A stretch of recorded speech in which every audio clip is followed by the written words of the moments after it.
கிச்சனில் எங்கள் வீட்டு ஸ்டைலில் மட்டன் குழம்பு எப்படி பண்ணுறதுன்னு பார்க்கலாம் வாங்க. இது மட்டன் 1/2 kg வாங்கியிருக்குறாங்க.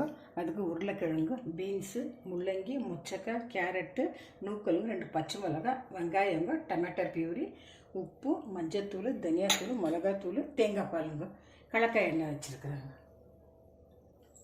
இது கிரவுண்ட் ஆயில். இப்போ எண்ணெய் ஊற்றிக்கணும், வெங்காயம்லாம் வதக்கிக்கலாங்க.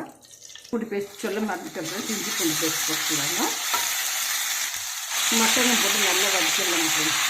காய் போட்டுல ஃப்ரெண்ட்ஸ், எல்லாம் காய் போட்டு வதக்கிக்கிறாங்க. தனியாத்தூள் ஃப்ரெண்ட்ஸ், டொமேட்டோ பியூரி, மிளகாத்தூளுங்க. ஒரு 10 நிமிஷம் ஃப்ரை பண்ணி காய் மசாலெல்லாம் போட்டு நல்லா கொச்சிச்சு. இப்போ தேங்காய் பால் போட்டுக்கலாங்க. தேங்காய் பால் போட்டு ஒரு 5 மினிட்ஸ் ரெடி ஆகிடுச்சு. கொஞ்சம் கொரியண்டர் லீஃப் போட்டுக்கலாங்க.